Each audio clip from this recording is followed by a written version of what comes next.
My wife and I bought our house about 2 years ago. It's nothing fancy, but it's got a decent yard for our three boys to play in, and we've made it our home. The neighborhood is mostly quiet, except for this one guy who lives across the field and across the street from us. From day one, something seemed off about him. 5 days ago, we were in our bedroom when I happened to look out the window and saw the neighbor deliberately trying to run over a dog with his car. I muttered to my wife about how crazy that was, but then went on with my day. I mean, what could I do? I wasn't even sure if I had seen it right.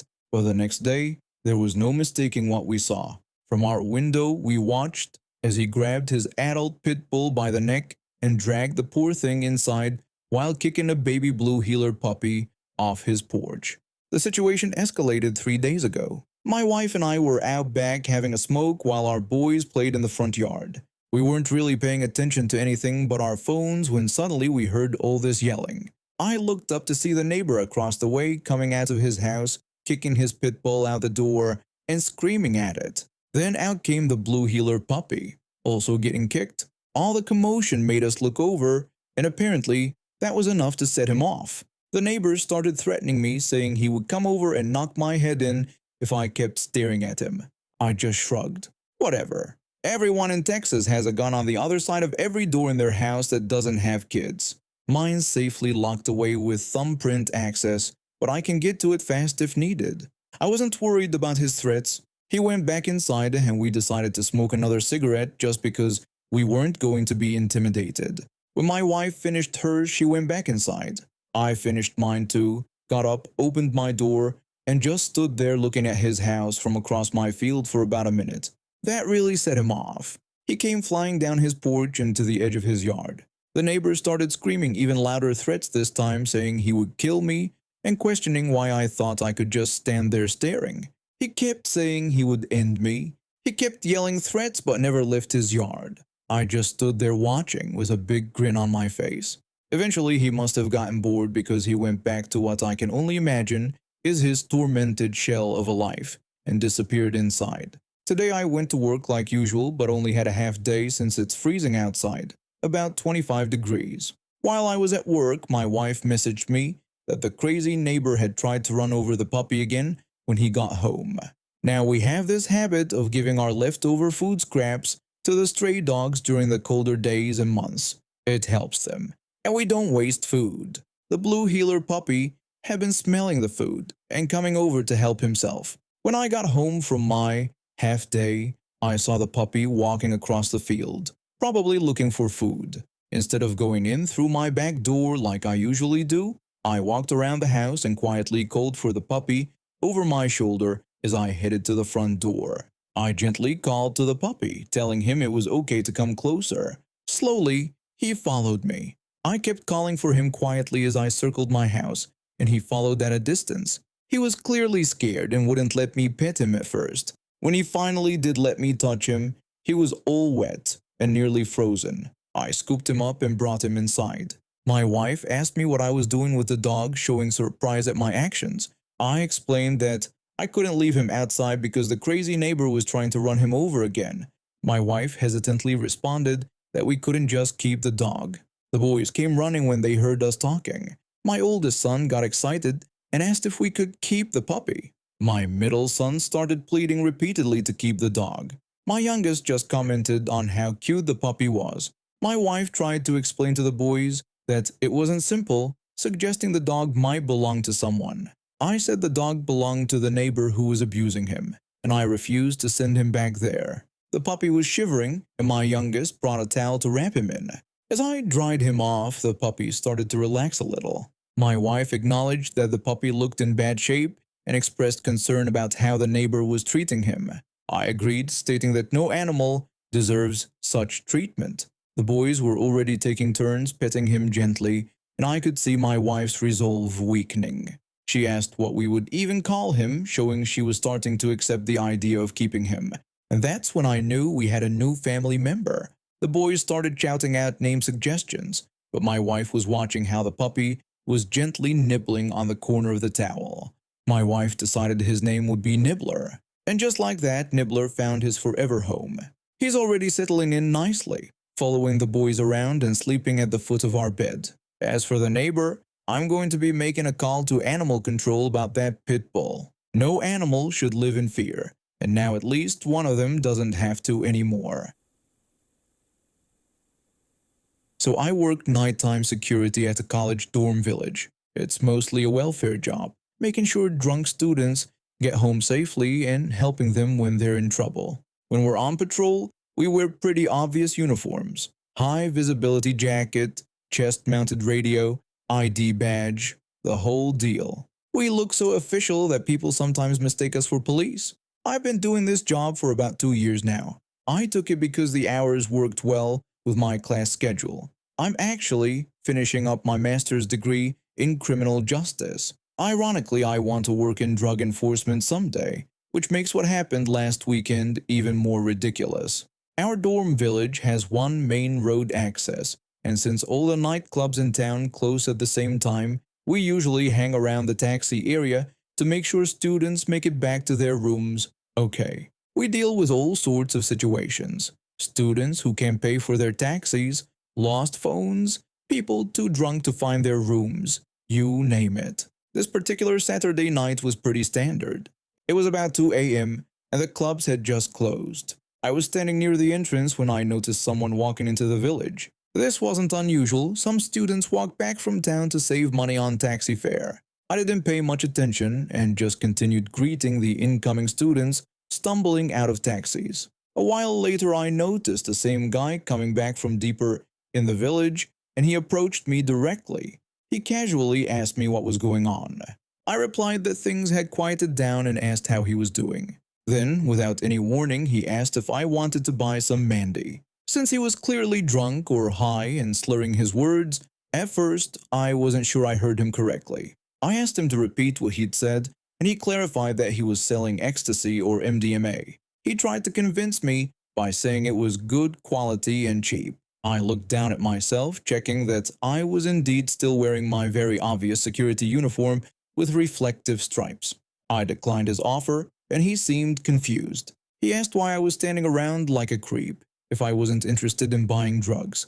I explained that I worked there, but he didn't believe me. I had to point to my radio and ID badge as proof. When he finally realized I was security, he apologized profusely. I asked if my high visibility vest hadn't been a clue, and he admitted he thought it was just neon fashion. He nervously asked if I was going to arrest him.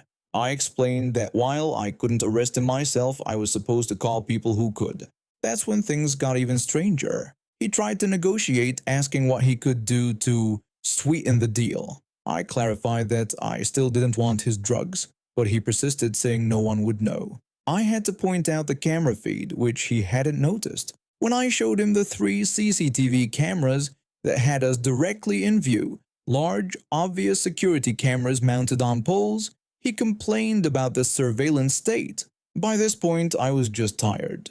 It was late. I had already dealt with 2 very drunk students who had lost their room keys, and I didn't want to deal with the paperwork. I told him I couldn't be bothered with the paperwork and asked him to just go home and not come back. He thanked me profusely for letting him off. When he was leaving, he actually told me to hit him up if I ever changed my mind about buying drugs.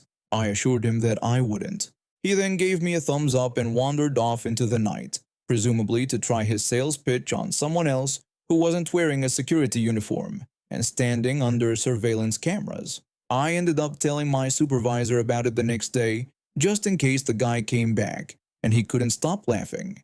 He said in his 15 years working security, he'd never had someone try to sell drugs to him while he was in full uniform. Honestly, not that I've been approached by many drug dealers, but I feel like they're not usually this persistent with their hard sell. I don't know why he's in that line of business. He'd make a killing selling vacuum cleaners door to door. 2 weeks later, I saw him again. He was being escorted off campus by actual police officers. As they walked past me, he recognized me and his eyes went wide. I just shook my head and silently told him, "I told you so." The look he gave was insane, equal parts embarrassment and regret. I guess he tried his sales pitch on someone who wasn't as lenient as me. I've been working as a corrections officer at our local jail for the past 14 years, and I absolutely love my job. After spending 10 years in retail hell where customers always thought they were right, working in a jail is refreshing. When an inmate gets told no, that's the end of the discussion. If they're told to do something, they're expected to follow through. No arguments, no asking for the manager. It's beautiful. My shift sergeant and I have a great working relationship. We've been working together for about 8 years now, and I've actually been at the jail 2 years longer than he has. One thing about my sergeant, he's extremely protective of his staff. Nobody messes with us without dealing with him, and that includes the inmates. Back in 2014, I had accumulated a bunch of vacation time. My wife and I decided to take a 2-week vacation to Cooperstown to visit the Major League Baseball Hall of Fame and watch the induction ceremony. Being huge Atlanta Braves fans, we had an amazing time watching Bobby Cox, Greg Maddux, and Tom Glavine get inducted. It was definitely a bucket list experience for us. When I got back to work, I jumped right back into my routine. During my rounds, I noticed an inmate approaching me who I didn't recognize. He must have been arrested while I was on vacation. This kid couldn't have been more than 20 years old, but he strutted up to me like he owned the place. The young inmate told me that he had missed yard call because he was asleep and demanded that he needed to go out to the yard right then. I explained that it was too bad and he should have woken up during the scheduled yard call for his dorm.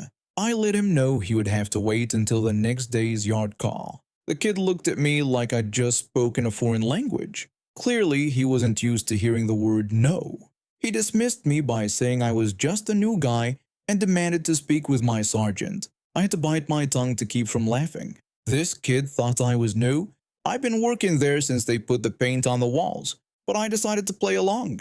I knew my sergeant would get a kick out of this. I told him to wait right there, pointing to the exact spot where he was standing, making it clear I expected him to stay put until I returned. Then I finished my rounds and called my sergeant on the radio. I explained that I had an inmate who needed to talk to him.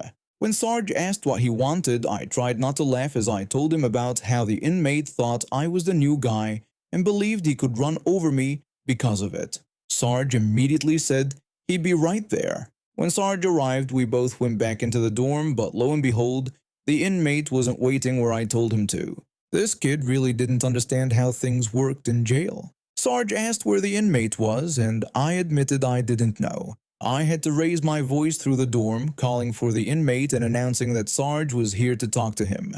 The kid sauntered out of his cell, still acting like he owned the place. He approached Sarge with that same entitled swagger. The inmate complained to Sarge about missing yard call and accused me, who he referred to as the new guy, of refusing to let him go out. Sarge quickly shut him down, explaining that missing yard call was his own problem, not ours, and that next time he should get himself out of bed when called.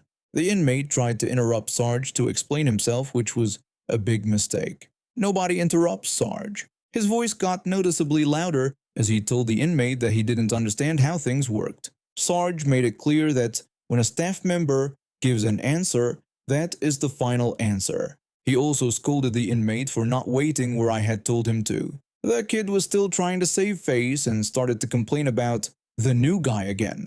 Sarge cut him off immediately. He corrected the inmate, telling him to address me properly as officer and not the new guy. Sarge then told him that I had been working in the jail since before they even painted the walls, and that if I gave him an answer, that was definitely the final word. Sarge then ordered the inmate to go lock down. The kid looked like he'd shrunk about a foot in height. His cockiness was completely gone. When he tried to protest one more time, Sarge repeated his order to go lock down, emphasizing each word. The inmate slunk back to his cell and Sarge and I went to his office. We had a good laugh about the whole situation. Sarge wanted to lock the kid down for 3 days for disrespecting staff, but since we got such a good laugh and a good story out of it, I convinced him to make it just for the rest of the day. Later, I went back to give the inmate his lockdown paperwork. We had a talk, and it turned out he wasn't really a bad kid, just pretty clueless. He apologized for assuming I was new and for not following instructions. Since then, He's become something of a regular at our jail, not the brightest decision maker, obviously. And whenever he comes back, we still get a good laugh about the time he tried to boss around the new guy who had 14 years of experience. In this job, you learn pretty quickly that respect goes both ways. The inmates who show respect tend to have an easier time. The ones who walk in thinking they can run the place, they find out pretty quickly how wrong they are. I work for a big security company called Guards for Service in California. I was on the graveyard shift, and this wasn't my usual post. I got called in to cover for someone who couldn't make it, but apparently nobody told the supervisor I was coming. This happened back in 2019, before COVID was even a thing. It was November, peak season, and I was asked to take up a post at the Farmer Joe's distribution center in Bloomington, California. It was a graveyard shift, and coincidentally, my friend who I'd known for years had been working at this post regularly. The field manager called me on my day off and asked if I could work there for the night. I didn't mind taking the extra overtime, so I agreed. When I arrived, the shift supervisor showed me around and then left me to do my job. It was a 10 p.m. to 8 a.m. shift, a full 10 hours of fun. Everything was going fine until around 1 a.m. when the head supervisor, what the company calls a post commander, showed up. All guards are supposed to call the post commander captain, but I've always refused to call someone captain unless they actually served in the military. I was in the Farmer Joe's yard, helping truck drivers back into their gates, when I heard someone coming up behind me. Suddenly, there was yelling. The supervisor demanded to know who I was in a confrontational tone. I politely introduced myself and explained that the field manager had sent me to work this shift. She rudely responded that she had asked for someone specific, not a fat guy like me. Her comment made me angry because of how rude she was being. I told her that regardless of who she wanted, the field manager had sent me, and I was just there to do my job. She then ordered me to leave the property, claiming I was trespassing, and threatened to call the police if I didn't comply. I stood my ground and told her that I was required to stay until the end of my shift, suggesting that she could call the police, but I would be calling the field manager as well. She actually did go away and called the police on me. They showed up about 30 minutes later. When the first police officer arrived with his partner, he asked what the commotion was about. Before I could explain, the supervisor interrupted by shouting that I had threatened to kill her with a knife and was trespassing on the property. I sighed heavily as the officers looked confused, since I was clearly wearing the standard company uniform. But once they heard the word knife, the second officer immediately drew his gun and ordered me to get on the ground, with my hands behind my back. The first officer handcuffed me. Even though I was restrained, the second officer kept his gun pointed at me. I was terrified, thinking I might get shot for no reason. I did have a pocket knife on me, but it was just a small keychain knife that I used to open snack packages. The officer found the knife during his search and placed me in the back of the police car.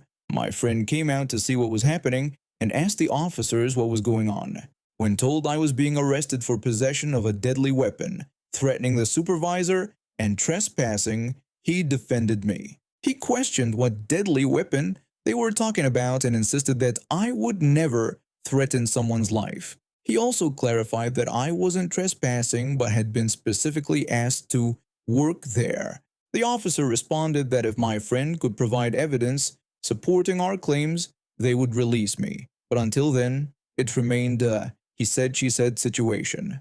From the police car, I asked my friend to call the field manager to come immediately and to get the building manager to pull surveillance footage, since there was a camera with audio where the confrontation happened. My friend made the call and went to find the building manager. Meanwhile, a police sergeant arrived and asked for my version of events.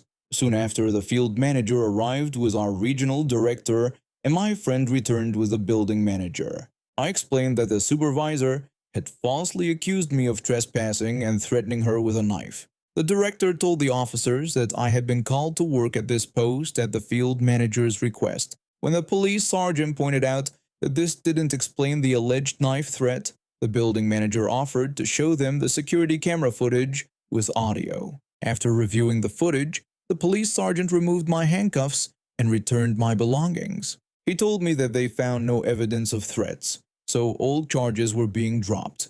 He then approached the supervisor and arrested her for lying to law enforcement, filing a false police report, and making a false emergency call. After this incident, the supervisor was taken away that night. I later attended a meeting with management, who assured me the situation had been handled and offered me the post commander position. I learned that the supervisor had been fired and banned from ever working for the security company again. I declined the position because the commute would have been too expensive. 2 weeks later, I left the company for a better paying position with a different security company much closer to home. I also decided it was time for a change. I returned to college and am now working toward a bachelor's degree in aerospace engineering.